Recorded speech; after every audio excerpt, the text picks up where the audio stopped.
Hello, my name is Alan. My pronouns are he, him.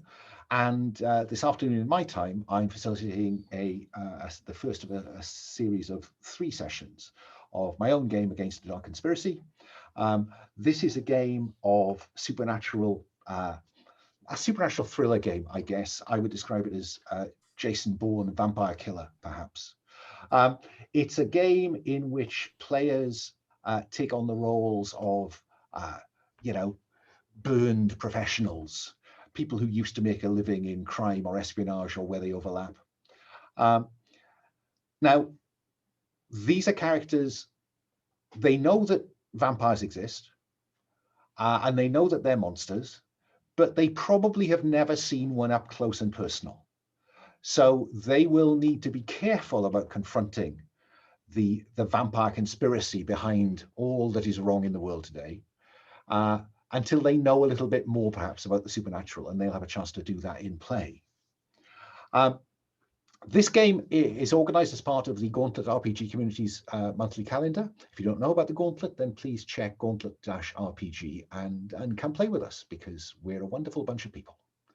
And better still, if you'd like to support the Gauntlet, there is a Gauntlet Patreon that you could contribute to and get priority access to games like this.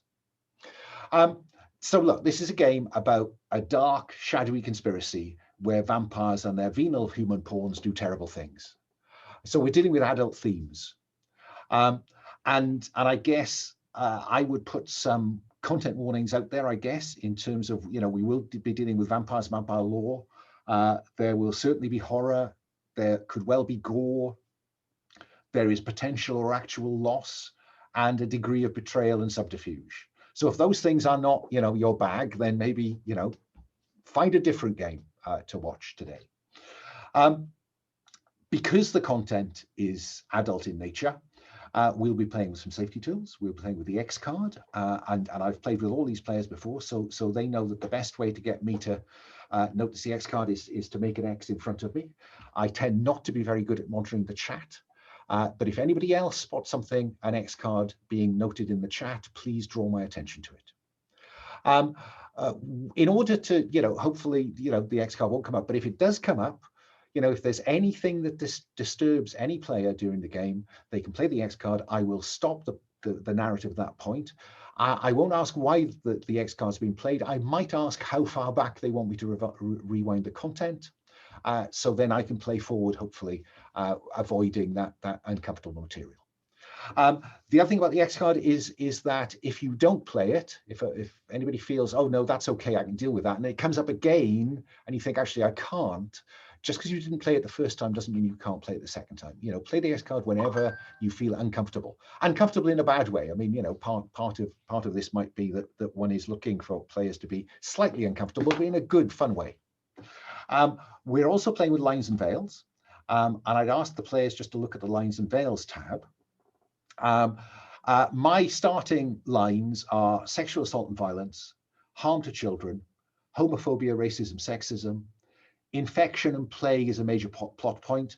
I'll be honest with you, the infective nature of the vampire bite, I'm counting outside that. And I'd also like to have a line on peril to pregnant women or infants. My starting now, and those things won't come up in the fiction. The things I'd like to put a veil on are consensual sex, domestic violence, and torture by PCs or NPCs. That could be in the narrative, it could be in the fiction, but we will draw a discrete veil across that so we don't see the detail on screen. Now, the players will also note that I've put as interested, I put some stuff down that's interested. That is basically to check in with them that this is the kind of game that they thought it was. So, I put gore and horror in there.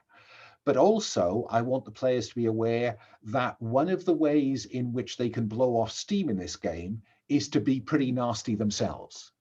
So, it is possible that could turn into a degree of betrayal between them. It is possible there could be a violent conflict between player characters. There could be romance, sex between player characters or non-player characters. And there could be drug or alcohol abuse. All of those things exist in the mechanics as ways to seek relief from the horror. And so I'm assuming everyone's going to be reasonably comfortable with that as long as we line them. If there's any of those that you want to kind of turn from interested to a line, or veil or a line, then by all means do. But bear in mind that that will remove some of the options built into the game for reducing the stress that it's my job to drive up. And I know someone has added a veil on harm to animals. Fine. And transphobia and fat phobia is now lined. I should put a general, phobia at the top, but I will add those to my normal list. Thank you. Okay.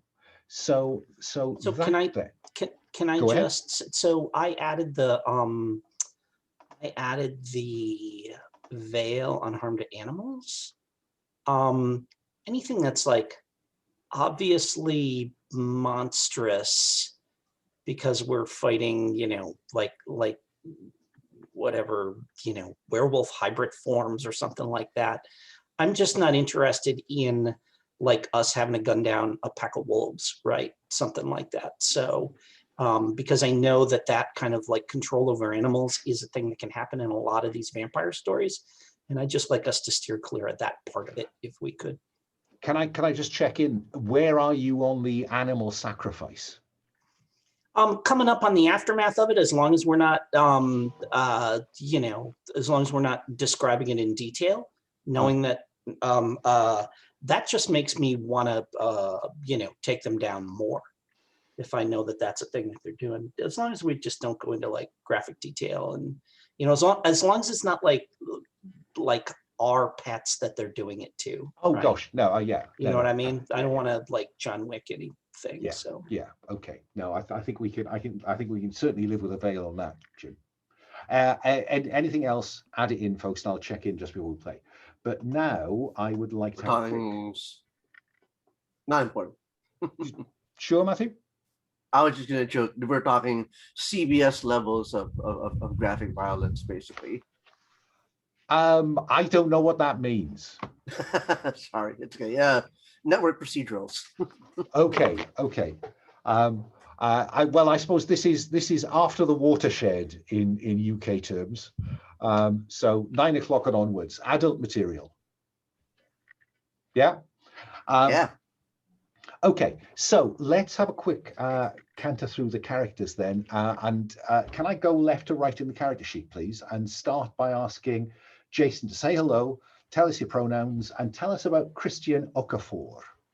All right, I'm Jason. I use he, him pronouns. I will be playing Christian Okafor using he, him pronouns. He is from Nigeria, and he was born there. He proved to be a very intelligent young kid, and he is was born into a smuggler family, his parents were powerful smugglers, and they sent him to England to go to school, and gave him a false identity so that he wouldn't be nabbed by the police. And he was proved himself to be very talented and was targeted by MI6 and kept his secret identity from them also, and was taken into that operation and sent back, ironically, to Nigeria to go into deep cover into the smuggling operations, try to disrupt the smuggling from Nigeria to Europe.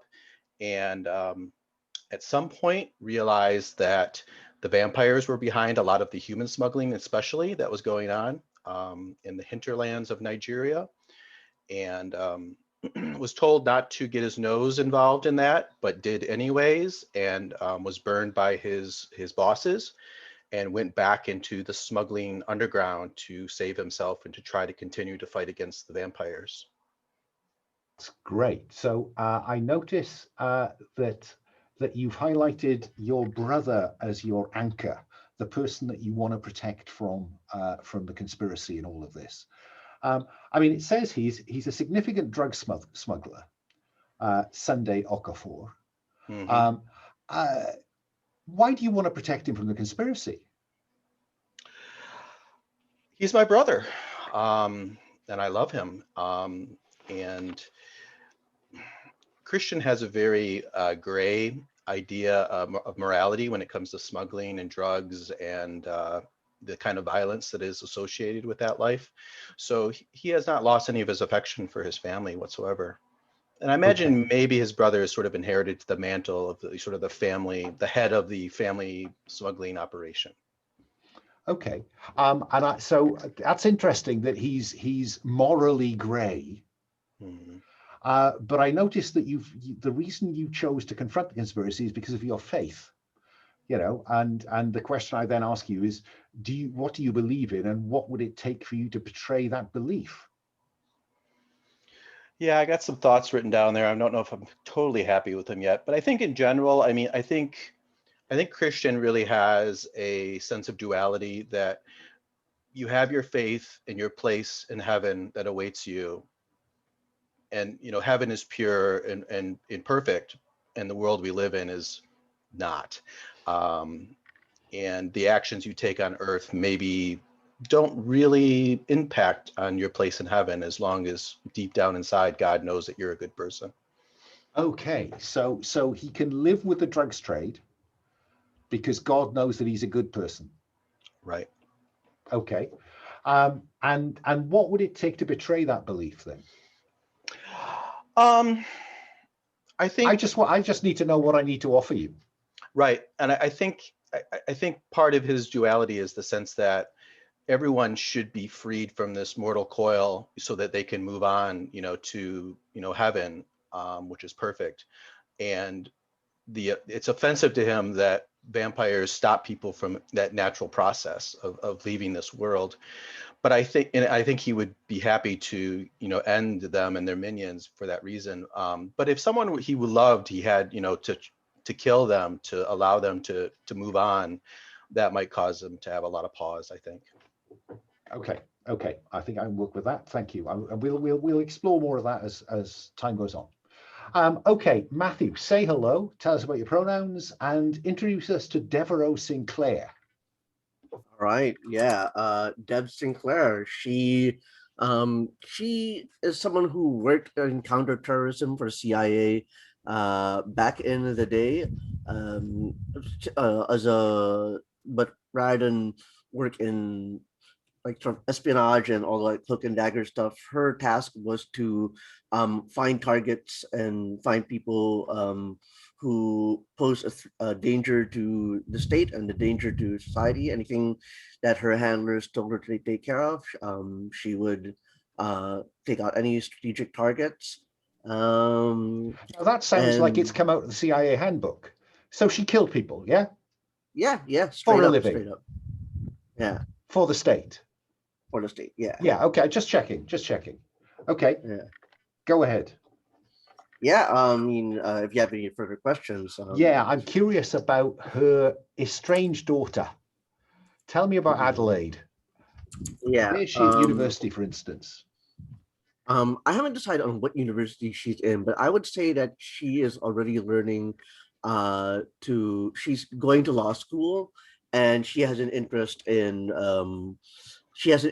criminology and law enforcement, that kind of thing. Like she's got so I guess I've got her already like have a path in terms of what she wants to do with her future. Okay. It's neat if you don't define where she is, because then that gives us some freedom to bump into her anywhere in the world, conceivably. Yeah, no, absolutely. That's great. And you've chosen as your reason for confronting the conspiracy humanity. When you found out what they were doing, you had to confront them. So what would you sacrifice to stop them? Okay, so I want to put a little color and texture to that motivation of confronting the conspiracy. The way I see it is that Deb Sinclair is very comfortable with the idea that the way the world is being manipulated, or at least being like sort of like shaped by the forces that give orders to agencies like MI6 and CIA. That's something she has no like conflict with, like morally, ethically. It doesn't trouble her in any way. But knowing that people who are unnatural, not just unnatural, but who live really long lives, I'm assuming that's true of vampires in this mythology. is definitely not cool, in the sense that at least the people who manipulate the world in the shadow, in spook country, they have, you know, mundane, mortal, finite lives, and any amount of power or status that they can acquire for themselves is fleet and short lived. So that's why she sees the vampires as, you know, something that she has to confront, because no one person should have that much power for so long. Okay. And I'm still going to come back and ask you what you would sacrifice, therefore, to stop Yeah. them having this perhaps centuries-long control behind the scenes of humanity. Yeah, and I put it down for, like, I hope it's not too cheap. Let me know if you feel like it should be a bit more enriched, but I'd say a normal life at Adelaide. Something that has always her career and her tasks have kept her away from Adelaide. She hasn't been able to grow up with her, or see her grow up to become, you know, the young woman that she is now, and she's in danger of never even, you know, of that connection being so thin that they're virtually strangers. And but at the same time, her conviction towards confronting the conspiracy pushes her to thin that even further. Yeah, because, you know, she could have just taken the pension and gone home. Exactly. Yeah, no, I get that. I think I think I might well want to explore in play the nature of the estrangement, and you know, exactly what's the last time you were together, stuff like that. But we might come to that. Okay, let's move along. Abs, say hello, tell us your pronouns, and tell us about Mick Cornwall. Hi, I'm Abs, he, him, playing Mick Cornwall, also he, him.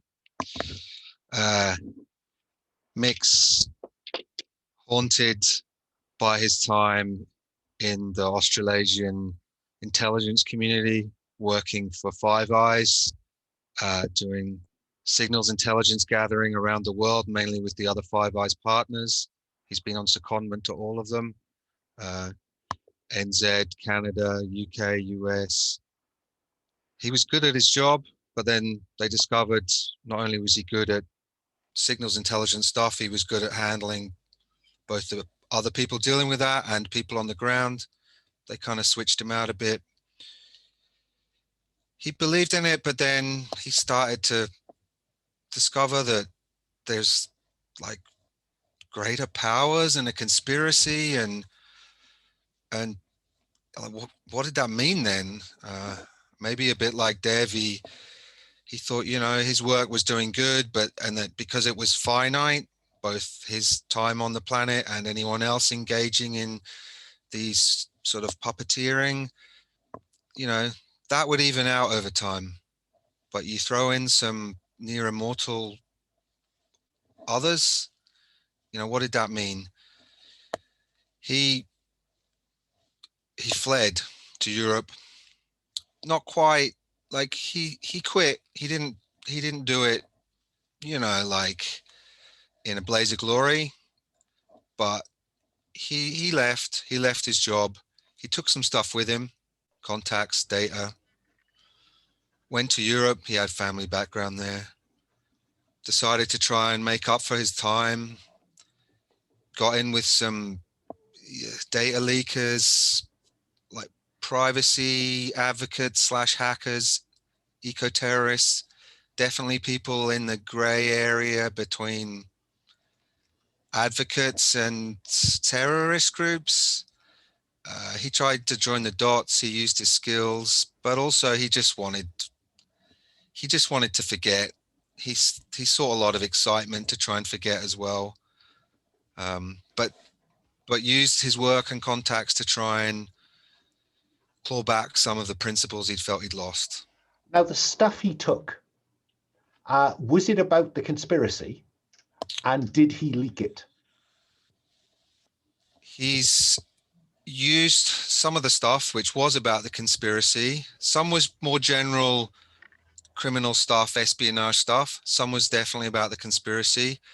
He's really good at digital intrusion and that sort of thing. So he's got kind of a lot of dead letter drop style stuff set up just as blackmail and as a safeguard. So if anything would happen to him, this stuff would get released. Like he's smart that way. So he thinks he's protected. He thinks he is.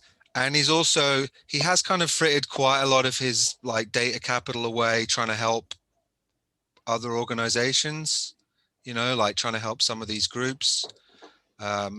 Maybe he's getting quite down to the wire in terms of what he's got left that wasn't secreted away for the sort of end game backup stuff. Like, okay. Yeah, no, that works. That works.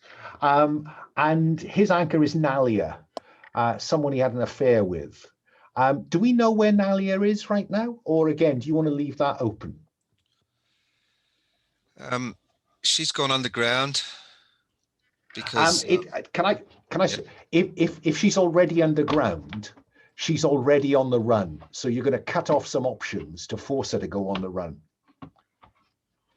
Well, I think he just doesn't like, she'd kind of, it was an affair. They'd kind of, he wanted maybe a bit more, but then maybe he didn't. I think he's hoping to get back in touch with her, but isn't quite sure where she's gone. She's got fine. Quite a peripatetic existence. So. Fine. So he doesn't know currently where Nalia is. But he'd quite like to. Okay. Okay. And as you mentioned earlier, you've chosen to confront the conspiracy out of sheer excitement, the unadulterated adrenaline rush of the chase. What would you risk for that rush? I mean, I think Mick's starting to scrape the barrel a bit, probably anything except what's left of his principles that he's tried to resurrect. So maybe he's not that fussy about his own life, or he's got a little bit of money because of his shenanigans. He's not too but he burns through that for excitement. Like he wants to try and do the right thing. So if he thinks it's the right thing, he probably wouldn't risk that, but he'd risk his own life, or he'd risk his assets. Or does that make him reckless? Reckless, but with sort of boundaries. Like, it's funny what he might care about. So he might care quite a lot about if someone's, you know, trying to do the right thing with data leaks, or they're trying to protect the environment. You know, he might care more about animals than people in some regards, depending on, you know, what is like the situation. So he's reckless with things that other people might not be necessarily. And then things that other people, you might say, well, that wouldn't matter so much to them. That's a kind of hard line for him, if that makes sense. Okay. Yeah, we can explore that, I think. Right, let's come, Jim, say hello. Tell us about your pronouns and tell us about Sophia Manzanares. Am I doing that right? Manzanares, yes, yeah. So Sophia, Sophia, who uses she, her, is a former Secret Service agent for the United States Secret Service. And she was not on the bodyguarding part of that detail. So the Secret Service in the US is weird because they have two jobs, and one of them is protect the president and vice president. And that's sort of what everybody knows that they do. But the other is to deal with federal financial crimes in the United States and explicitly counterfeiting. They are the people who, you know, that's the kind of law enforcement agency that is essentially tasked with the integrity of the currency. And so if you're a field agent, you're doing stuff like going and busting up counterfeit rings and, you know, finding people that are trying to launder counterfeit money, you know, and it's like not just the people that are doing the counterfeiting, but like the criminal organizations that are laundering that counterfeit money, all that kind of stuff and everything. And when people realize it's the Secret Service, they tend to run, which means the Secret Service needs people who can chase people down, who can drive, who can do all that kind of stuff and everything. And so that was Sophia's specialty was, you know, she was a field agent who was in charge of going after those folks that were doing that criminals that were doing that counterfeiting. Yes, I love the description, casually glamorous. Yeah, like she would never be caught dead in like a ball gown or anything like that, right? But like if she's got like jeans and a tank top and a leather jacket, she looks fucking amazing, you know, with like a maybe like a single streak of grease under like one eye, right? Something like that. So yeah. And she's as good with electronics and machinery as she is behind the wheel. Yes, yeah, I feel like that's like, you know, she's from a, you know, working class background, and her dad owned like a, you know, like one of these like bring in your air conditioner and he'll figure out what's wrong with it and fix it, like, you know, just like a kind of a general fix it business. And you know, he could work on anything from like your watch to your TV to, you know, your like rebuild your carburetor for you, you know, cheaply for the people in the neighborhood, right? And she kind of grew up in his workshop. So Great. Your anchor is Jessica. Tell us just briefly about Jessica and why she's important to Sophia. Like I feel like Jessica is my long distance girlfriend. So we see each other like a few times a year, and we do a lot of like, you know, sending racy texts back and forth to each other and stuff like that. A lot like a lot of electronic communication and stuff like that. And I feel like that like she is just like smart and has this encyclopedic kind of knowledge of like history and stuff like that I find completely fascinating. And she doesn't even have a driver's license. So like my whole driving thing is completely like thrilling to her. And you know, and like when I'm in town, I take, you know, we go for a drive and stuff like this. But then whenever I have a question about, you know, some like Hittite inscription that we found, I take a picture of it and I send it to her, and she can tell me what's going on with it. And Okay. I took your advice, and I had her at a specific institution, and then you said the more open-ended the better. Okay, so I said a museum, and we can figure out, and like, so I travel a lot. She travels a lot because she's always going to like digs and to, you know, like acquire collections for the museum and stuff like that. So she's all over the place too. And so, you know, like we may just run into each other someplace where we had no idea where, you know, that we're going to be there or something like that. Okay. So, which is one of the things that's kind of cool about this relationship is, you know, now you chose as the reason you confront the conspiracy is greed. You like the good things, and this life sometimes deliver them. Now, what can't you resist, and which things do you value more than anyone? What I can't resist is competition. Is if like someone challenges me. What I value more than any individual person is coming out on top in, I'm going to use the word a duel. And so that could be a race. It could be, you know, it could literally be we're standing in the street and we both have our, you know, our hands hovering over our guns. It could be, you know, somebody, you know, like somebody just challenges me to throw down in a fist fight or something like that. No matter how, yeah. Without destroying the tone, I'm thinking Marty McFly and Chicken, really.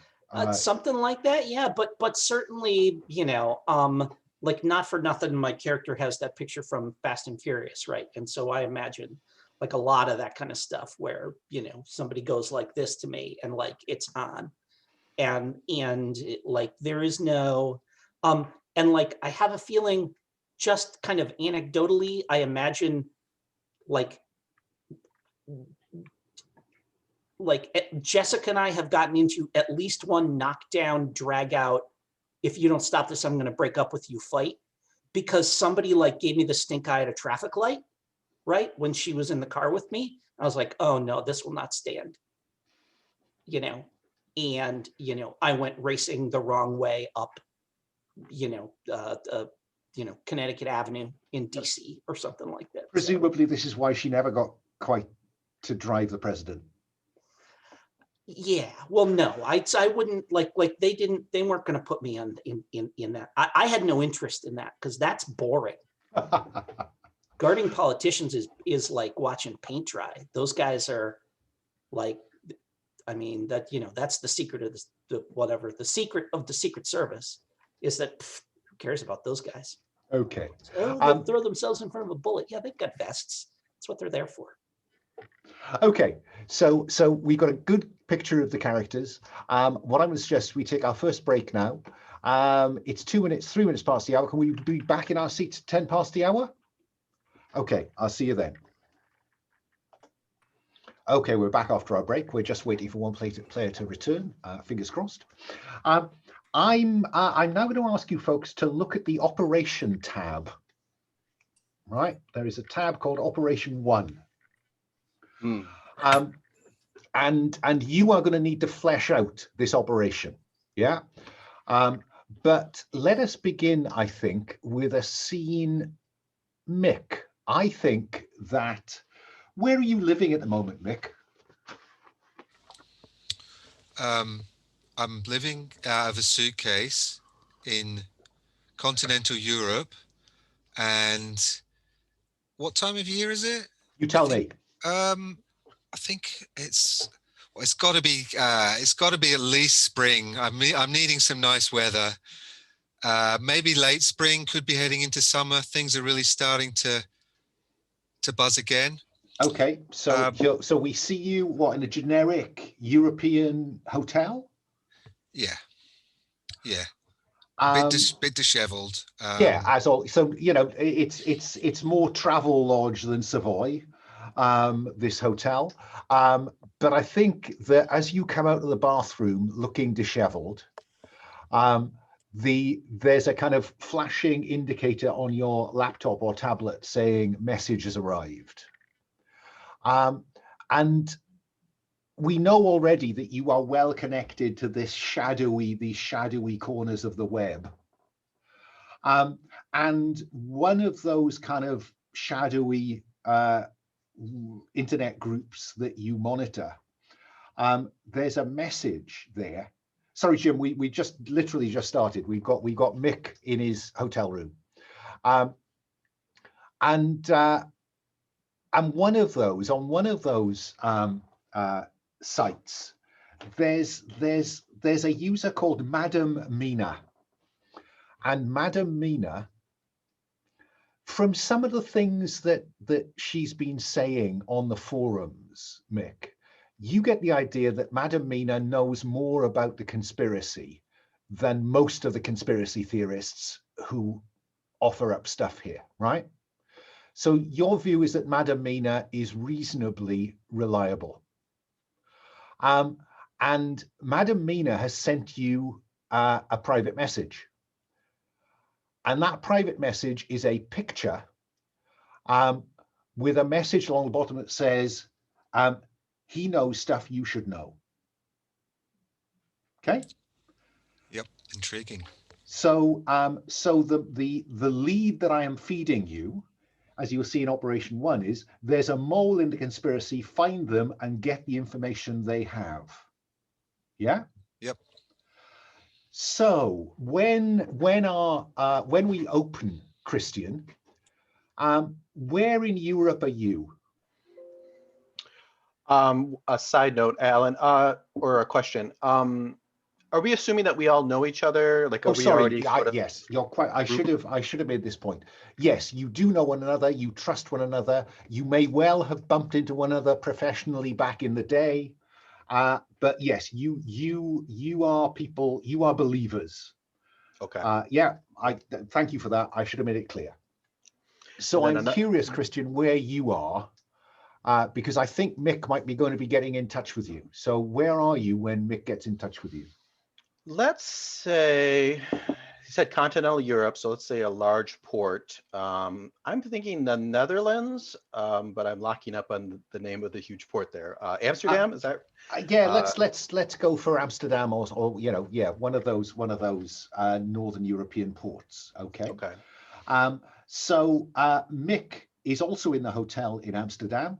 But he contacts you, Christian. What do we see you doing that might give the audience some indication of your skill set? Maybe I'm in a luxurious flat, but you see me walking in and I'm putting on the gloves, and I'm just kind of like Sherlock Holmes, walking around looking for clues as to maybe this person that we got this lead on. Very good. Maybe Very it's their good. flat. Yeah. No. We'll work with that one.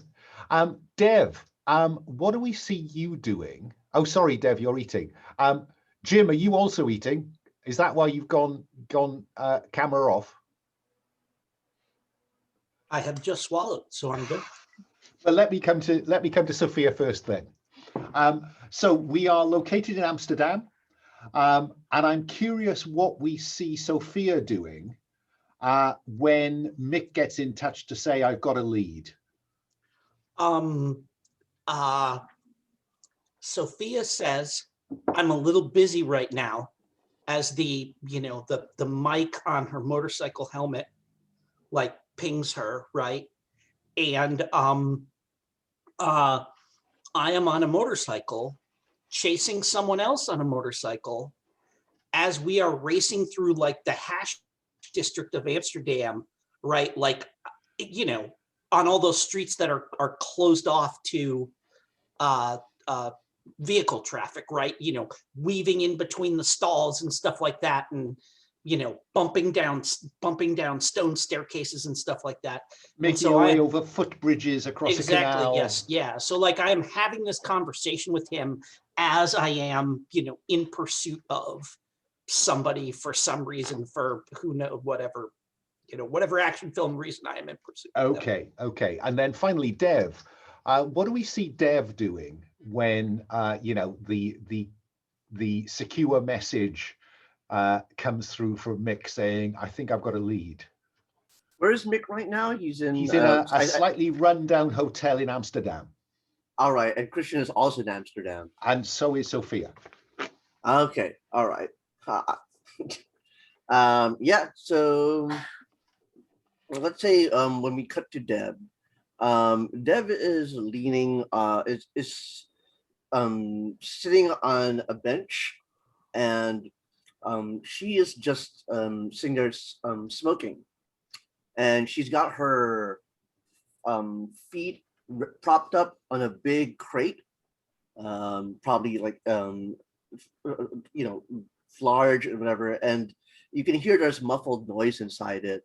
And what she's got is someone who's been marked for pickup by one of the various intelligence agencies, and she just got done taking them out and stuffing them in that box, and that's when she answers the call. Yeah, that's great. And I think probably we see perhaps just to show how freelance she now is, I think we see a couple of obviously Russian guys coming up, nodding and picking up the box and just carrying the crate away. So that's what you're all doing. Now, there are questions you need to answer. Who or what is the target? And then where is the operation going to be taking place? So where are you going to, try and get hands on them or lever them or whatever? What's the kind of activity around them wherever they are? And what's the most likely, though probably not the only, vampire conspiracy threat that will be on site during the operation? So, and then we may get as far as motive. Yeah. So I'm going to come back to Christian because I think Christian wants to have broken in somewhere by the sound of it, or conned his way through the door. I don't know. So which of you do you think is best placed to work out the identity of the person in this picture?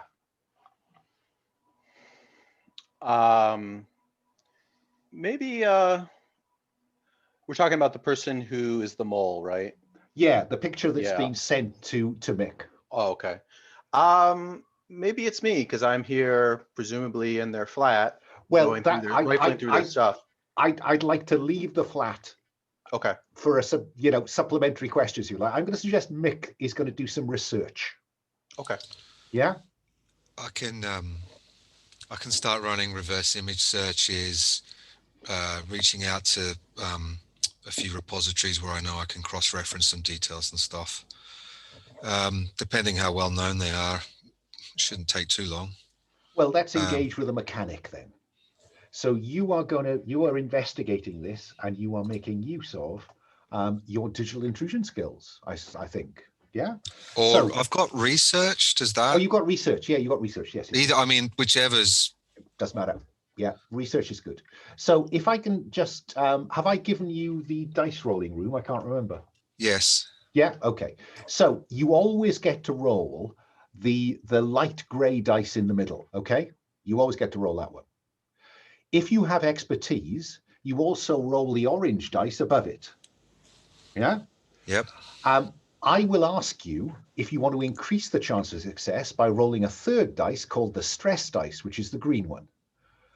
The risk of the stress dice is it is a way in which stress could go up. Yeah? Okay. Don't worry about the dark gray dice at the bottom. That's for heavy weapons and explosives. We'll worry about that one when it happens. So can I ask you then, Mick, do you want to include your stress dice to have a dice pool of 3 instead of a dice pool of 2? No, I think I'm pretty confident about this. I think 2's Okay. fine. So you just highlight it, and there's a big roll. That big kind of re-roll symbol should come up on the left-hand side of the screen, I think. Yeah, it looks like a refresh sort of. Yeah, just so highlight the 2 and then hit that. Hit that, and they should move. Okay. We're all praying John Grimm is right. They move. They move. Okay. So the way the mechanic works is that it is the highest number in your pool of dice you're looking for. Yeah. And you rolled a 5. So under a basic move of investigate, it says 4 or 5, you get the bare minimum, and you can also get the answer to one question. Yeah. Now, the one question, I'm going to tell you that their name is Christina Houllier. Right. But if you now hit the drop-down box, Mick, on Operation 1, you can select exactly what she is as an answer to your first question. You with me? Yep. So you've got options in there, everything from celebrity to politician via crime lord, I think. Ooh. Okay. So what do you want Christine Houllier to be? I'm thinking that she might be a very high up person from the, what's it called, the big art museum now? Is it the Rijksmuseum or the really big art gallery with a lot where all the you know, what's his name? It's got a lot of old paintings that have hidden clues, okay, potentially, and things like that. I think she's a high-ranking official or curator who would have like a pass or a way to get into the museum outside of normal hours, or even during normal hours, but to areas that are off limits. Well, let's worry about what she's capable of. I'm going to call her a business leader because it sounds like she's at that side of the museum, not the technical scientific edge. Well, I think she's a curator, so she does know her stuff, but maybe she's kind of gotten high enough up that they wanted to concentrate more on, I guess, fundraising or something would be what. It's running the place. Yeah. Yeah. Okay. So she is high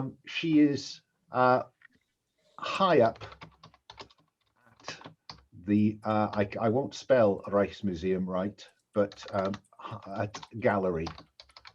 Yeah. Okay. So she's high up at the gallery. So that's the answer to the question that you've earned. So you've got a name and a job. Now, is there anyone who wants to know whether she's in the public eye or a very private person? Or are you prepared to let that one ride for a minute? Let's let it ride. Let's go to where this, where you are going to accost her. Yeah. So who is best placed to work out where's the best place to take her or lever her or blackmail her or pressure her or whatever you're going to do? This is where she is right now, or where we are going to take her? Where you are going to do the op. So once you've Okay. done, each of you will have a scene to collect some intelligence. Yeah. And then you're going to hit it. Yeah. So it's where the hit's going to take place, if you like. And you will see on that same tab, there's a big block of possibilities, from a bar or pub through to on the road. And what I need to know is how you are going to work out the best place. Is this something Sophia would do? Yeah, sure. Yeah. So- yeah, she's so- whenever I hit town, what I do is sort of tool around and just get the lay of the place, and put the map in my head and stuff like that. So yeah. And maybe follow her? Oh yeah, that's no problem. I can trail people. Yeah. I think that's probably a specialty. Sure. Yeah. So I'm looking for something that can use one of your expertise. Yeah. We seem to have lost 2 dice. I'm gonna get rid of those labels, because to be honest, the labels are not helpful. Okay. And I'm going to put some dice back in.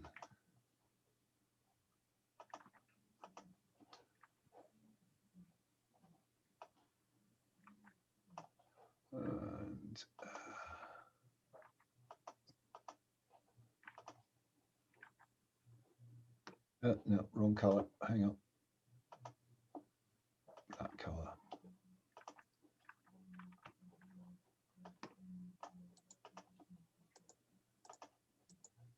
Okay, so we see what do we see? Are you on a motorbike or cycling, or how are you tailing Christina Houllier? I've got a Vespa. I'm on a scooter. Brilliant. Because that way, like if she's just walking, I can just kind of tootle along after her. But if I need to open it up, then I can get going you can get going pretty quick on one of these. Okay, so let's see how that goes. Yeah, so I think you are using your expertise. So we're rolling the center pale dice and the orange dice. Do you want to put your stress dice in to increase the chance of a very high number? I don't think so at this point. Okay. So highlight those 2 and hit reroll. Reroll is if you highlight a dice, a little kind of a kind of circular arrow will crop up on the left-hand side of the screen. On the left-hand side there. Got it. Yeah, it's a little confusing because it kind of overlaps with the. I know.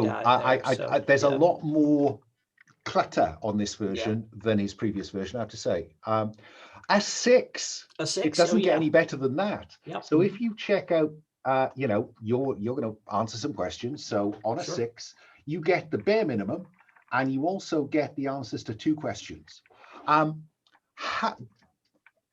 One question is going to be, where are you going to take her? Yeah. I guess. Mm-hmm. So where do you want to take her from the options that I've offered you? I'm looking at the where's the target table here. Yes, which is over there with, a lot of options. I really like parade is where we're going to take her, because there'll be like a lot going on. It's like tough for the authorities to get there, all that kind of stuff and everything. We can all put on some kind of elaborate costume or something like that. So parade. Okay, so there's going to be some event in the middle of Amsterdam. Yeah. And you've seen her going. Oh, can it be Oktoberfest? I feel like it should be Oktoberfest. I think sadly we've placed ourselves in spring. Oh, we have placed ourselves in spring. Okay. So if there's some kind of like May Day celebration or something like that, or sure. So Spring Mick, Fest. please. Yeah. I'm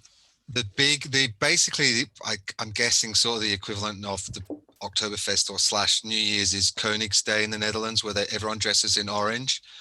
And it's a massive party, and conveniently it's celebrated on the 27th of April. Perfect. Perfect. And I think homework. that Sophia trails her from place to place and spots that she's involved in organizing this. Yeah, because it's something that all the high-ups, all the kind of publicly funded high-ups in the city, almost certainly our sponsors and all that kind of stuff. Sitting on the board, wherever they are. Yeah. So you know she's going to be there. Yeah. Uh-huh. Yep. Now that's one of your questions answered.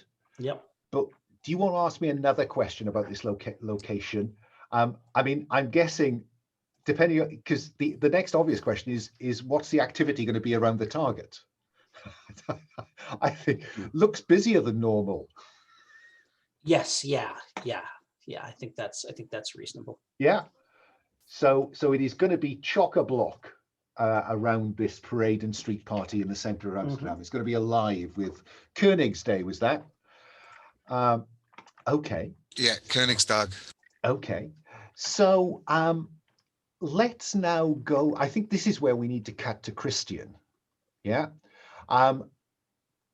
Who wants to be in Christine Houlier's? Oh, I've just realized I've called her Christine. Let's call her Catherine, because otherwise I will get Christian and Christina confused. Sorry, Catherine. So you want to be in Catherine's apartment, yeah? Do you want to be seen breaking into it or walking around it? I was picturing myself already inside, but Okay. So how do you manage to get past security then, Christian? Looking at your skill set, what do we see that pegs you at what you do? maybe I'm dressed. Maybe I've got like a coat on that has like the name of the museum.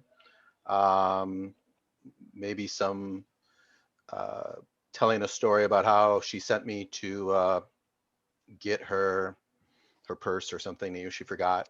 Fine, and you've got a a Rijksmuseum name Right. around your neck, and yeah. So let's have. I'm gonna abstract it really to you using that disguise to get in. That'll give you a time to search her place. So you are rolling with expertise, which is the central dice and the orange dice. Do you want to include your stress dice?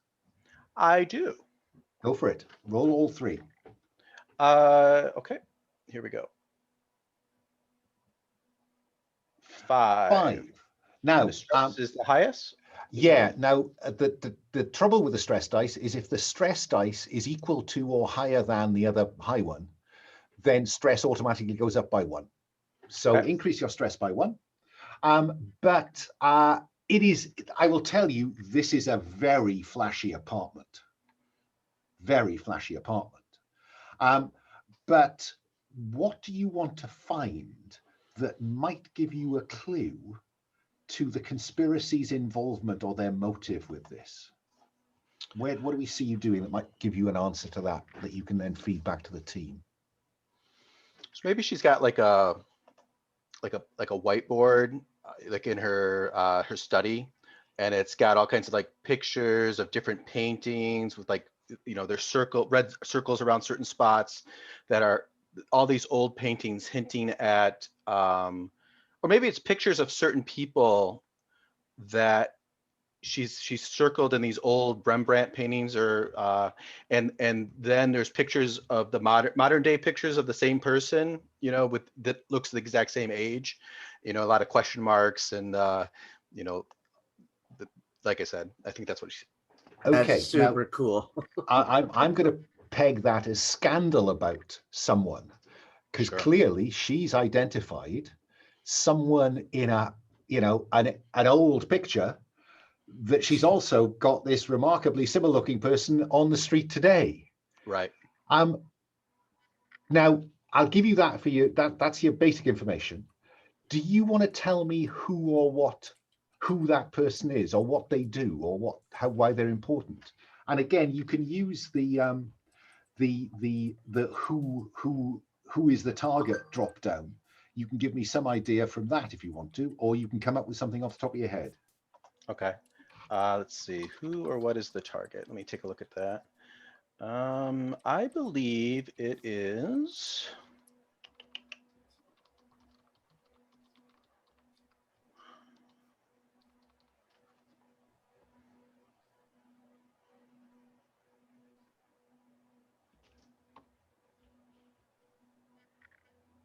Let's have it be.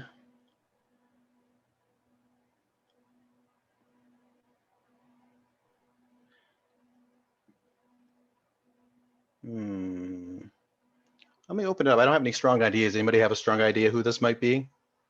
or what they might be in the first instance. Why would it be a scandal if this was revealed, apart from the fact that they have a similarity to someone from the app? I'm leaning towards politician. Maybe let's go with that. Nobody has any good ideas. Maybe Okay. it's I was thinking of suggesting maybe a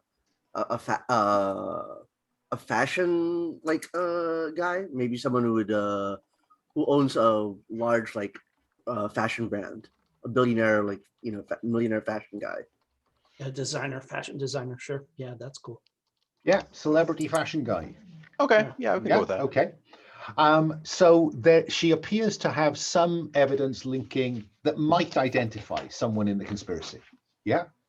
But I think that you're going to need more than just that, aren't you, to nail this? Sure. Yeah. So let me come to Dev. Dev, how are you going to follow up on this lead? We know that she's going to be at this parade.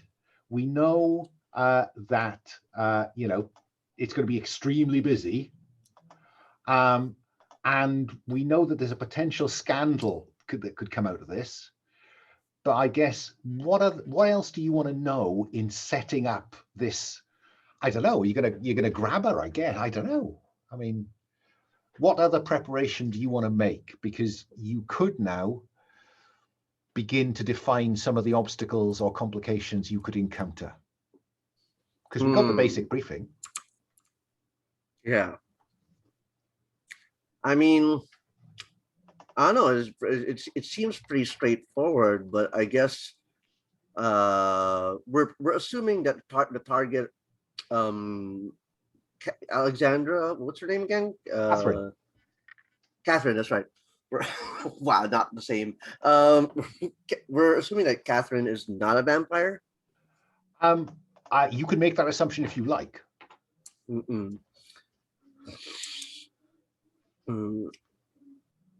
I guess operational success will just basically look like getting her to give up the names of other people in her network who might know as much or more, about the conspiracies than her.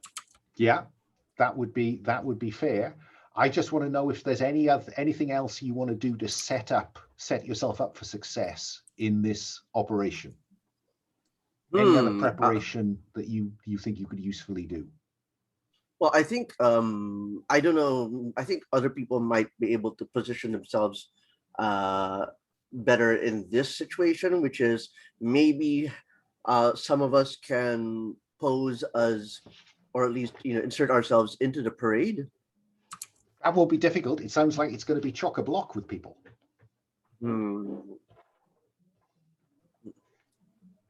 And I'm going to assume that you said earlier that we're trying to decide whether it's a public or a private figure.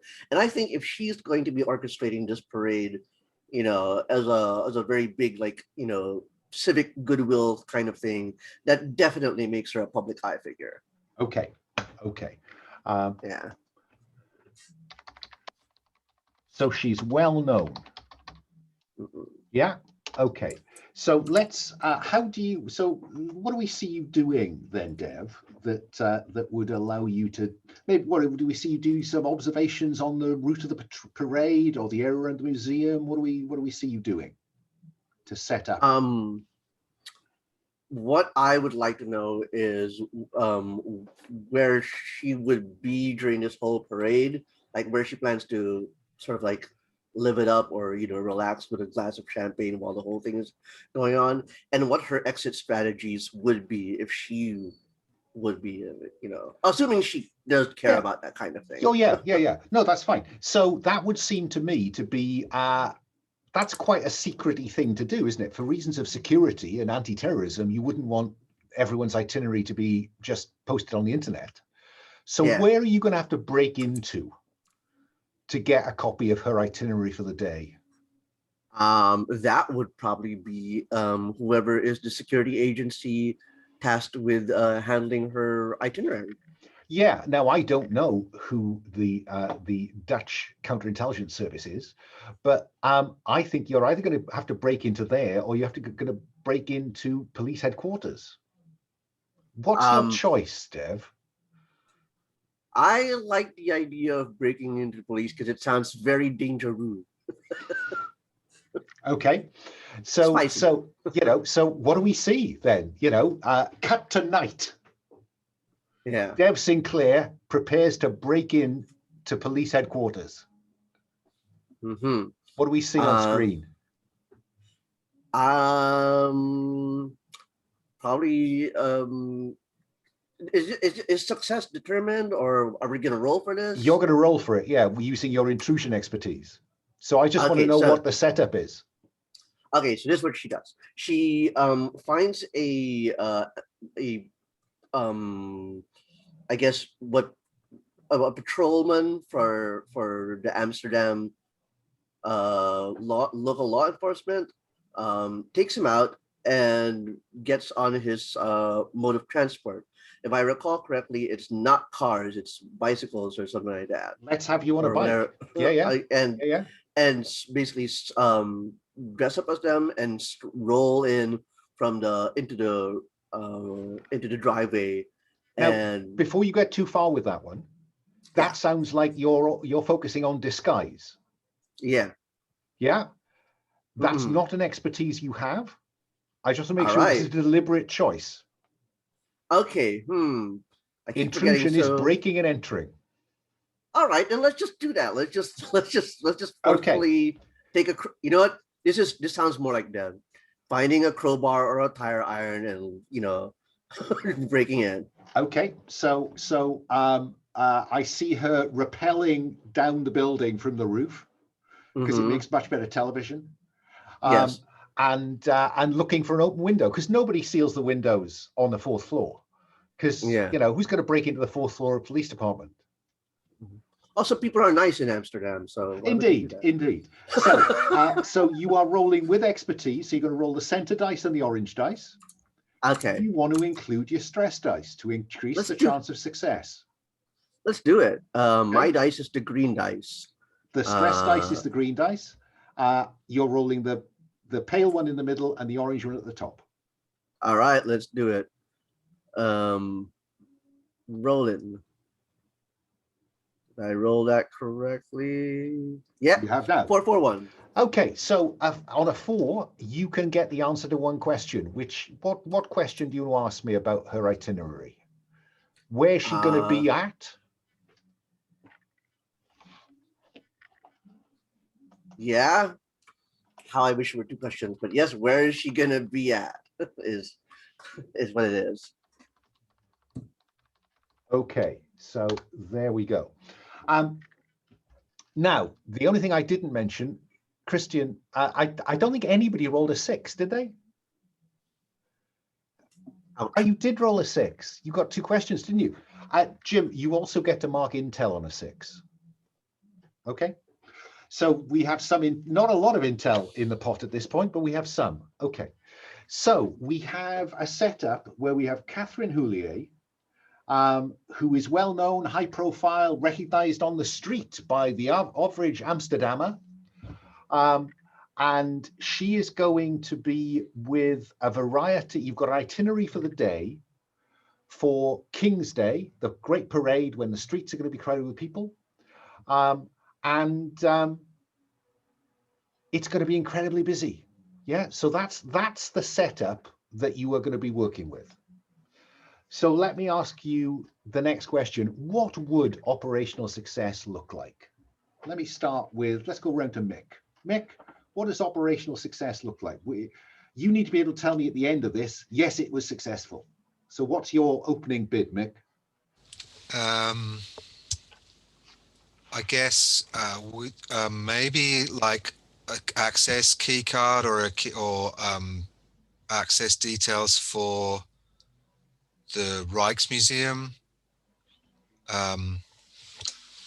And yeah, and hopefully some kind, if we can get intel into sort of her, she's obviously got some kind of there's some kind of suspicion related to what clues and stuff's hidden in the artworks. If we can get anything related to that, I guess that would also be great. So a simple answer then, success is successfully steal her access to the museum. Yeah. Okay. Yep.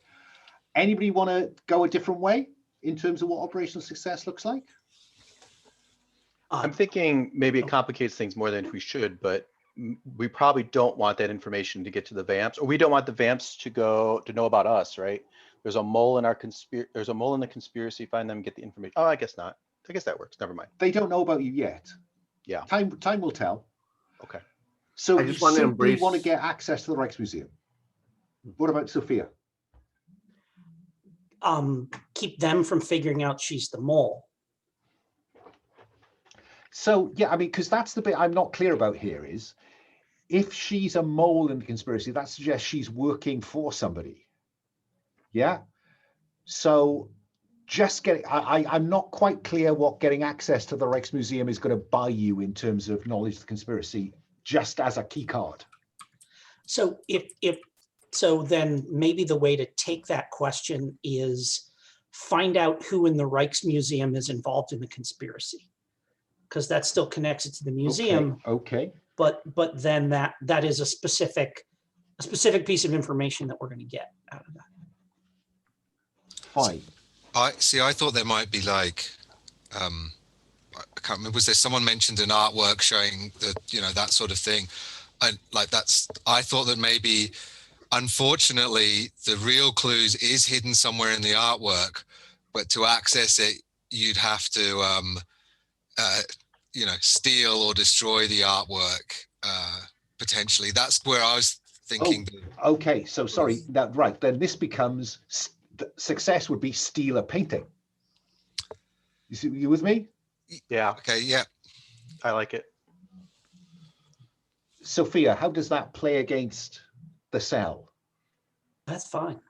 Okay, so the obstacle will be successfully steal the painting. We have a heist movie. Okay. I do want to ask a question about, therefore, what is the most likely, though probably not the only, threat that you will encounter in this attempt? Because, there's going to be some security. I'm going to ask you, if you look at that drop down, you'll see that there's a range of kind of threats. That allows you to pitch at what kind of threat you want to engage with at this point compared to maybe in session 3. So let me go to Dev, who is our scalp hunter after all. Dev, who do you want to be taking out in this operation? You've got a range of options from criminal pawns via paramilitary pawns to special ops contractors, etc. Who do you want to be confronting, Dev? So these are NPCs who have not been specified so far. Exactly so. Okay. Who do I want to be taking out? I think maybe someone from PMCs, private military contractors, is something. It's where my mind is going. Okay, so conspiracy special forces contractors. Yeah. Yeah. Yeah. I would like to. Oh yeah. So, do you want more definition of that? No, that's all I need at this point. That's all I need. Okay. My brain started making characters all of a sudden. Okay. Okay. So we've got a setup then. You need to get access her key card so you can get into the building on this incredibly busy day when presumably the museum is closed because everyone's on the streets, and you are expecting serious kind of professional opposition. Contractors are you working for them. Okay, so that gives I'm set. Okay, I'm going to aim for another break in about 10 minutes, but I just want to give you an opportunity before we get to that point. We have 1 point of intel, right? I just want to take you to the other rules tab to show you what you can do with that intel. Alan, can I ask real quickly, where do I mark that? Oh, there's a track halfway down your character sheet. Mm-hmm. Where it says characters. There we go. Got it. Yeah. Cool. Thank you. Thank you. You framed it like it was a group resource, so I was looking in the group. Well, it's group yours tab, to so- spend, but you Got know, it, to the okay, collective alright. benefit. Got it. Okay. So you'll find a section on the other rules tells you how you can spend that, right? So you can hold it and spend it to reduce stress. And that's one for one. So Sophia could decide during the operation, actually, I know about this. I have intel on this. I'm not as stressed as I ought to be. Yeah. You can use it to define the nature of the beast. So if there's going to be if I decide to throw a supernatural threat at you, you could spend the intel to know something about the threat. Or you can use it to recover your expertise, because one of the costs in this could be that you could lose access to your expertise. And again, you could focus on what you do know and get your mojo back. So those are your options. So you can sit on that now, but I just wanted to introduce you to that. Yeah. So I think we know what we are going to do. We know what the setting is going to look like. I think if we take it's nearly, let's go to the hour. Let's take a break now until on the hour. And on the hour, we will launch you at the Rijksmuseum. Yeah? Okay, I'll see you then. Rad. Sorry. Okay, folks. We're back 30 minutes after our return. That'll teach me not to concentrate. You see, happens all the time. Thanks for the reminder. So he has just moved a plinth, right? Demonstrating his great strength. You get rid of your intel because you've just spent it. And I want you to roll for stress, which means that you roll the green dice. And if it is higher than your current stress, stress will go up by 1 dev, because you suddenly get confronted by, this is not easy. Okay, let's do it. Rolling. Woo, okay, that's increasing stress. How does that Yeah. manifest? How does the audience know that you are stressed? I'd say when he moves that that plinth, we see Devereaux sort of like straighten her neck and and lose a sense of relaxation and repose. Fine. And I think, Christian, that when Dev points that out to you and Christian, there's a kind of, her eyes go wide. And at that point, anything you say, like, no, those are the people you need to be frightened of. Yeah. So I think she is prepared to believe that you are not with her. Mick, what about you at this point? Because now there is a supernatural threat on site. I've been monitoring the audio feed, is there any video feed? I'm very happy for each of the other characters to have a little kind of pinhole camera. Yeah, I mean, so I've been monitoring that, and I'm actually trying to get I'm trying to get control of or I'm trying to get hold of the feed for like the museum's internal security cameras feed, and I'm going to try and get it to keep it to track those people in particular, if possible. Fine. And also to try and find the feed in the, what was it? Was it the deep storage or the for? She said it was in secure storage for restoration. Yeah, if I can find any, is that on site or well, where it is? Let's have you roll the dice and see how many questions you can ask me. Yep. So with expertise for digital intrusion, include the stress dice if you'd like it. Yeah, sure. Okay. So stress is going to go up because the stress dice is equal to or greater than the other dice. And you can ask me one question. Do you want to have control of the cameras, or do you want to know where the painting is? I want to have control of the cameras because the painting info can come from other avenues, but I feel like... Yeah. Okay, so you have eyes on the opposition and the team. Christian, she is now, whether she's on side, but she doesn't think that you're with the conspiracy. but she clearly understands you know something important. Okay. I think maybe it's time to go direct. So I'll be like, we can protect you, but we have to get to the painting, and we need to get out of here. We could lose these guys in the hallways or something like that. Okay, and I think she's going to go with that because she now thinks that they're more frightening than you are. Sophia, you're getting all of this. You now know that there are a handful of goons on site with one potent one. What's your inclination? My inclination is to find who's doing the driving for them. Okay. I think that I will give you driving for that because I think that it's about identifying, it's pinning them to which vehicle would they have arrived in. Yes, yeah. So with expertise, do you want to include the stress dice?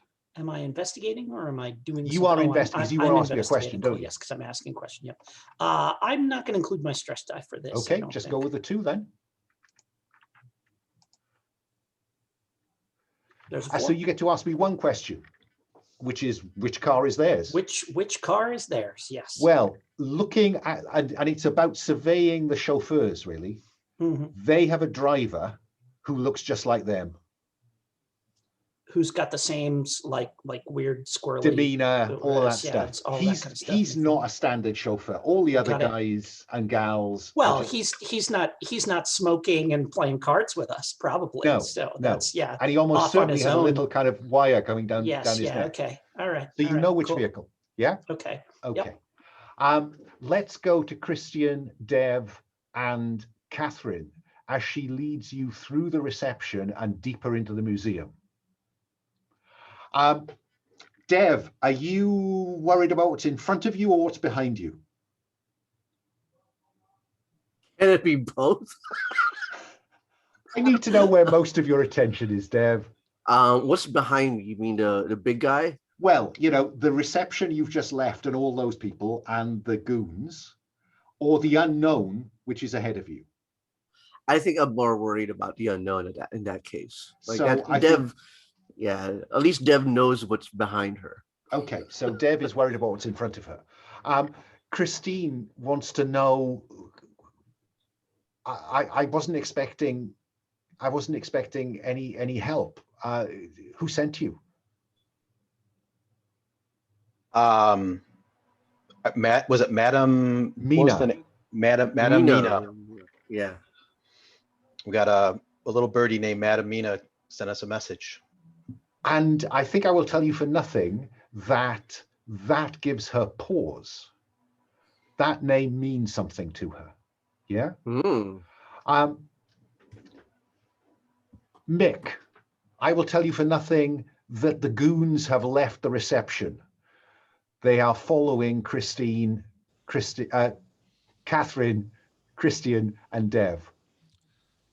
I'm just going to be giving a running commentary then, like, you know, op style, like in their earpiece, like quite concise, curt, but because I know Dev's focusing ahead. Okay. And so I've basically got their back for the time being, in terms of telling them what's happening. Okay, I'm curious whether you want to know, whether you still want an answer to the question where the picture is. Is Catherine not taking them there? That's what she says, yeah.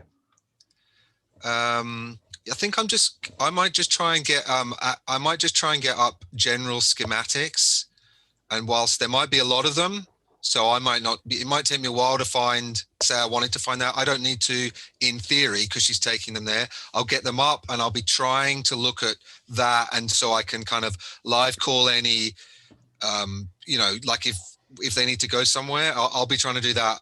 Okay, let's have you roll digital intrusion, because I just want one screen with a map with the security camera feeds overlapping with locations. So roll with expertise. Do you want to include your stress dice? I won't this time. Okay.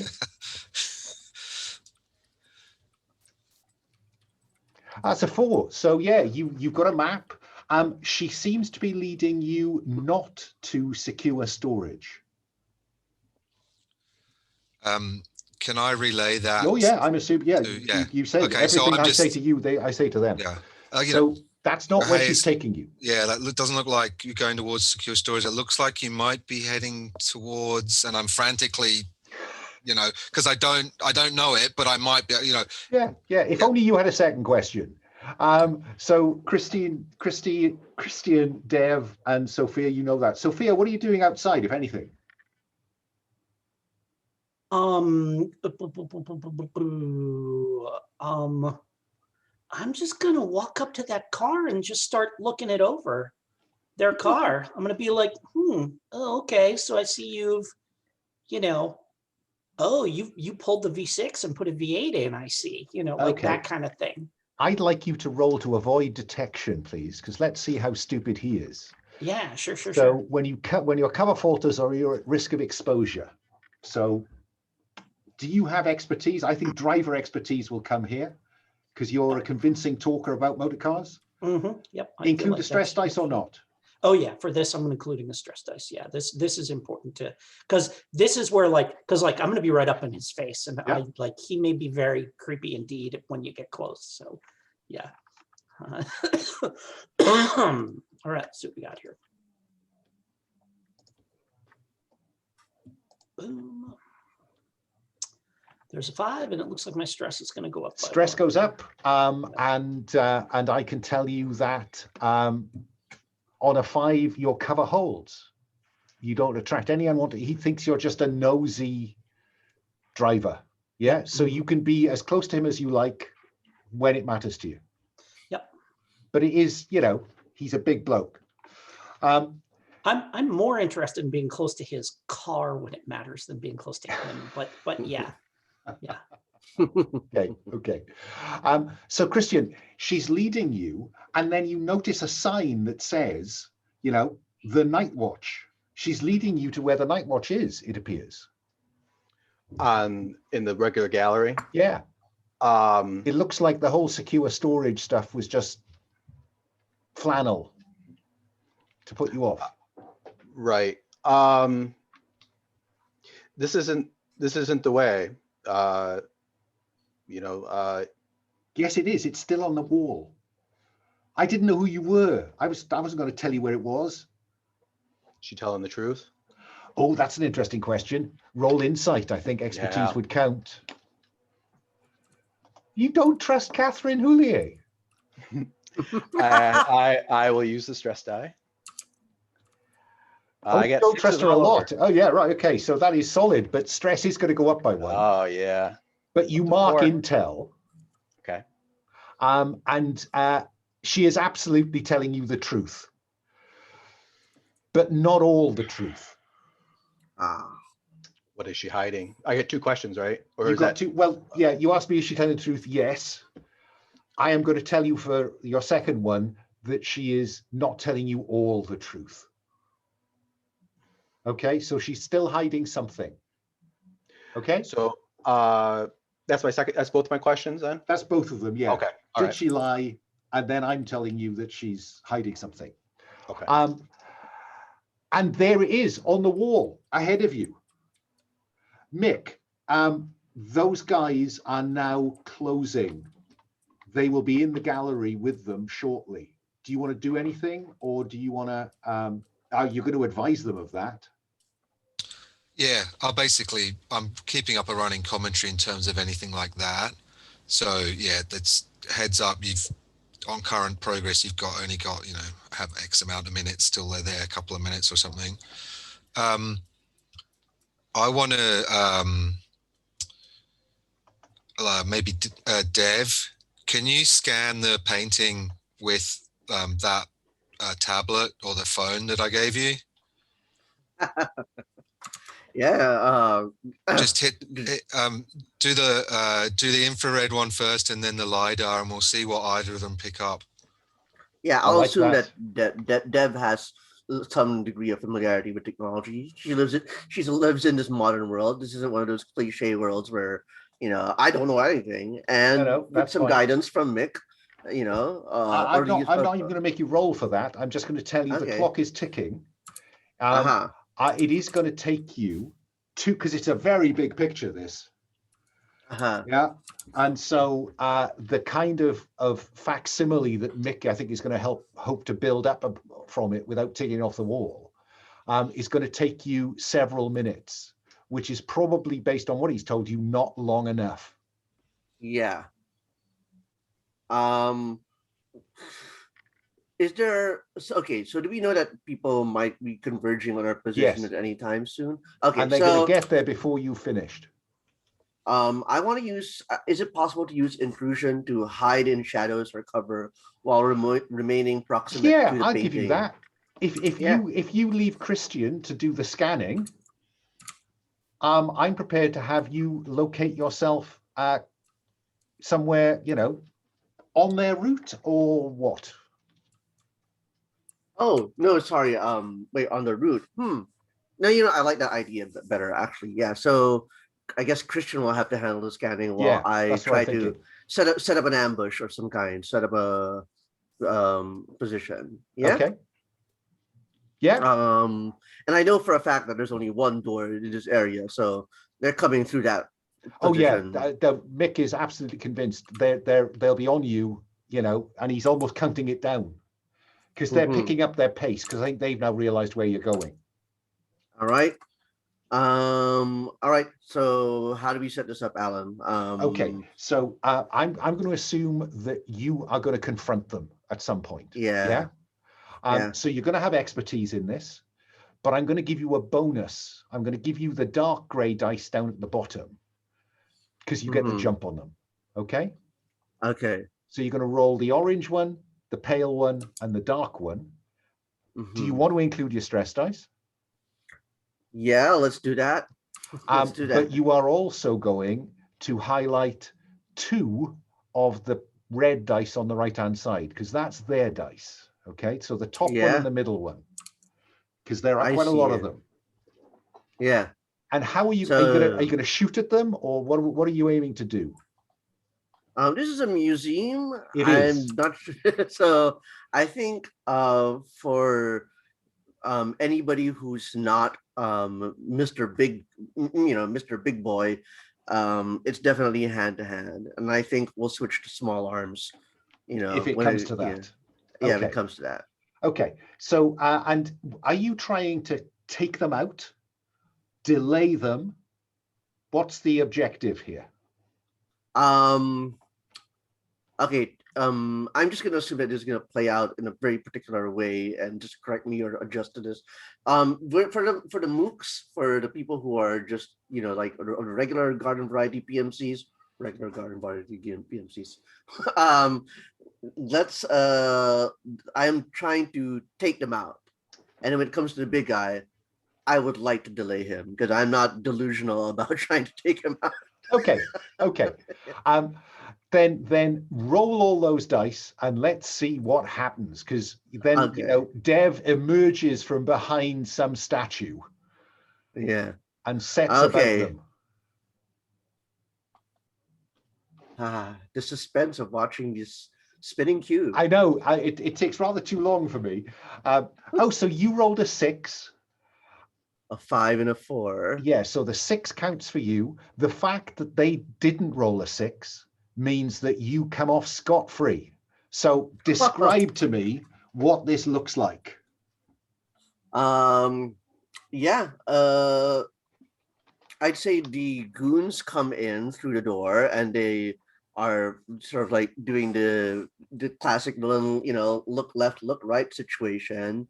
And that's when Deb emerges from behind them, from the door frame that it came in through, and take unconscious, what do you call that, deconsciousing, words fail me, it's 1246 blow to knock him out. Yeah, fine. And so all of the goons, so all but one of them is down. The big fella, you've delayed him because he turns and is now confronting you. Yeah. This buys Christian time to finish the job. Sophia, what about you outside? I'm hearing that this stuff is starting to go down. Yeah. Yeah, I'm hearing all this. Any reaction from their driver? Is he?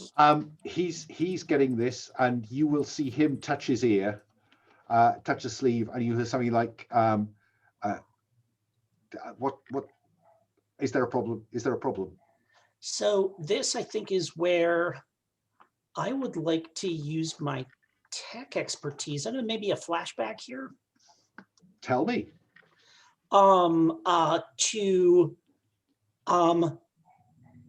Yeah, I think to where it's me on a Zoom call with my dad, and I'm showing him one of these earpieces, and I said, if I wanted to mess one of these up and keep somebody from talking over it, how would I do that? And just like he and I brainstorming for half an hour, different ways to do that and stuff like that, right? I am going to put your father down. Yeah. As a Sparks contact. Yeah. And call him that's Dad. great.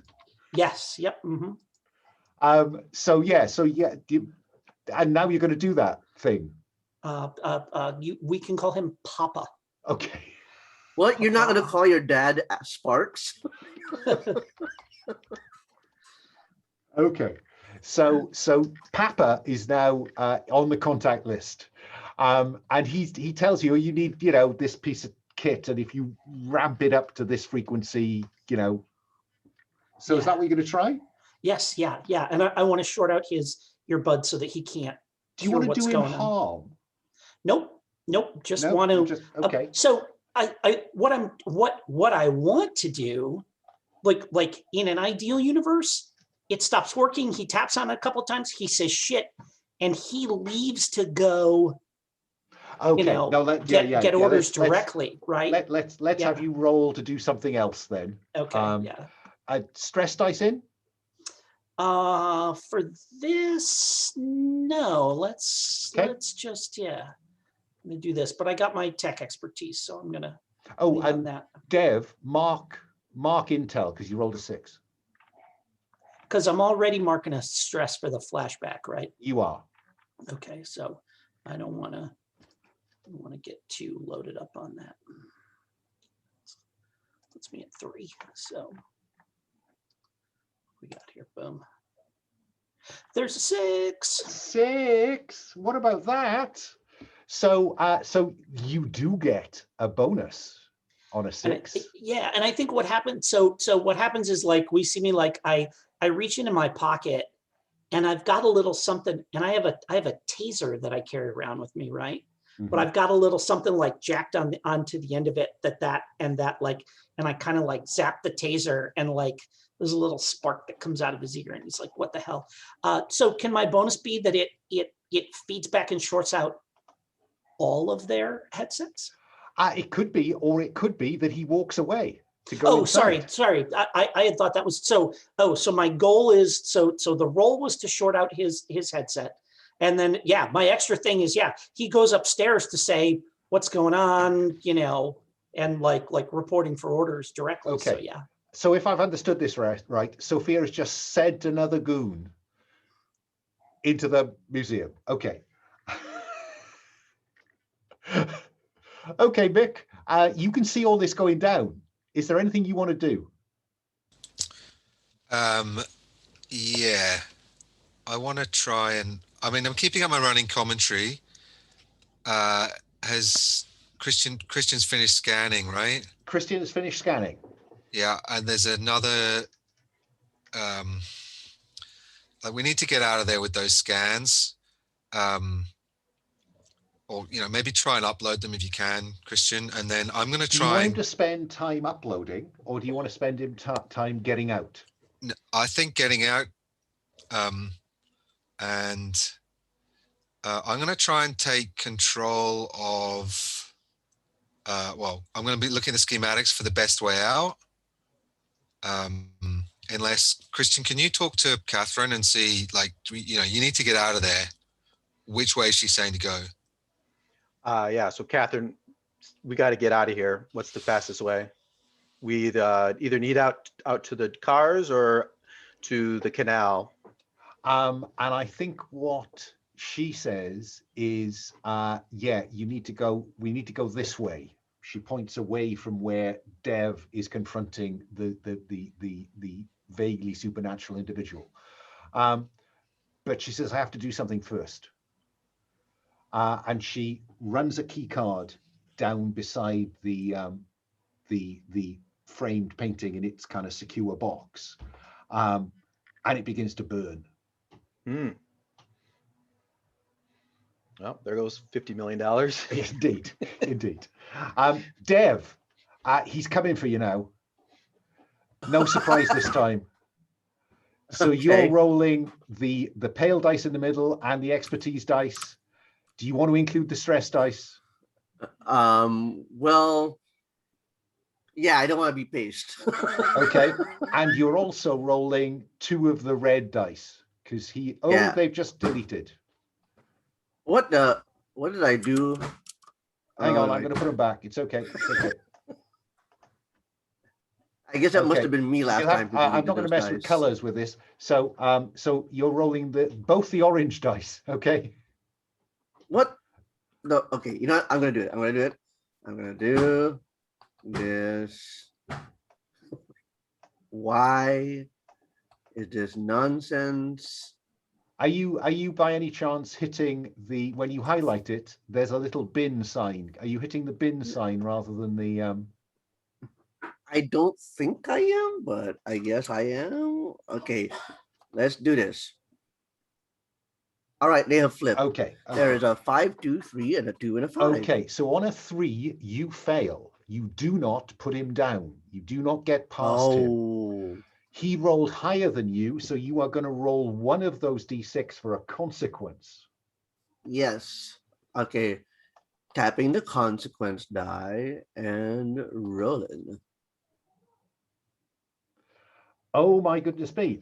4+. You were lucky this time, but it hurts. But you'll live. But you also mark intel because you rolled a 6. Yeah? But you also now have to roll for stress because this guy is built like he's made out of steel. Yeah, let's see. Rolling stress. So that's 1 die and do not exceed the number on my stress. I am cursed. I think stress goes up. Yeah, stress goes up. Christian, I'm at 6 now. What? You're at 6? I was 5. I rolled a 6, and that was higher than 5. And you said I got stressed, so I hit 6. Oh my God, Matthew! Sorry, I just wasn't keeping an eye on that. I just assumed, having told you that when you got to 5, you need to start being careful. Did you just have 2 stress in the midst of all that, Matthew? I thought you were lower. I thought you were. I thought I was lower, and then when we started this session. When we started this encounter, I remember looking at it like, oh, I'm only at 4, and then when I look back, suddenly I was 5. I think you might have made a mistake. I'm going to put you on 5. I think you might have had. I think you may have clicked stress when I said click intel. Okay, all right. Because you didn't mark intel earlier. Okay, so Dev, if you hang about, he is going to paper the walls with you. I'm feeling it already. Okay. Christian, you and Christine are already heading out. Right. Mick, I think this is, I was going to say, can we call for Mick to like lock down the security doors behind us, something like that? Yeah, I was going to say, the Night Watch is one of the most expensive paintings in the planet. It's just been set on fire. I can try to hold off the automatic sprinkler and security doors, which might even be strong enough to stop supernatural strength, at least for a while. Dev, if you can get, I'm trying to imagine exactly where you're situated, but if you can get kind of run through the, because everything funnels towards the Night Watch, so that, the crowds move. If you can get to the Night Watch room but get out of it, and in the space of time between when you've gotten out of it, but the creature's still in it, I can get the doors, the shutters and everything to go down. That might work. Can I suggest, Dev, that you should engage with the move that says flee for your life? Oh, is that what the move is called? Yes. Yeah, let's do it. There we go. So I'm going to yeah. give you expertise. So you're going to roll 2 dice. I'm rearranging the dice we have left on the table in any way I can. Yeah, I think the mistake I was making is that there is a dice here on the left that is so close to the button that Right. appears. Okay. Yeah, okay. so I moved it already. Okay. Yeah, Okay. here we go. Do your thing. I wouldn't engage with the stress dice at this point, I have to tell you. Yeah. So how many dice am I rolling? Just You're one or rolling two? 2 dice. All right, here we go. That's a 5 and a 4. 5. On a 5, 4+. You get away without any complications. And I think, given where we are on the clock, I'm going to see some security doors pummeling down as this guy runs into them. But on the far side, Dev, you look over your shoulder, you see there's a slight bulge in them. I just want to say, I think it's really cool. I like the interaction here going where, Mick is giving all this intel and Dev is just reacting to it, and I guess sliding underneath the door while basically Mick has saved Dev's ass. Sophia, do you want to make the getaway in a car or in a boat?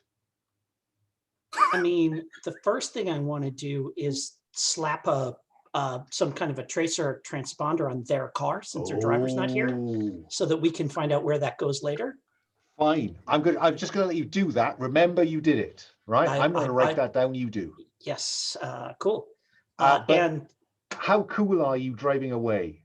It's definitely on the boat. This is definitely where we get to like the reveal that the pokey looking little boat that he's been sitting on, I come like running out of the garage, and I'm throwing my chauffeur's hat into the canal as I make the jump, and then go to the back and haul the tarp off. That's off the back of it to reveal a couple of like massive twin Big outboards. motors. Yeah, exactly. Yeah. Okay, I'm gonna make you roll the dice just to know how cool it is.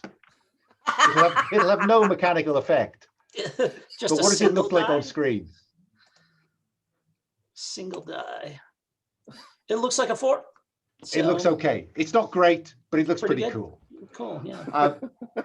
Okay, I'm hoping that next time we'll have a bit more time to play with. But that's about getting used to how things run. And I will try to find a way. I think I'm going to go back to using roll for your party, because I think there are too many bins on this implementation. It likes garbage, doesn't it? It does. Okay, I have to go because I'm on the clock today, so I'm going to stop the recording.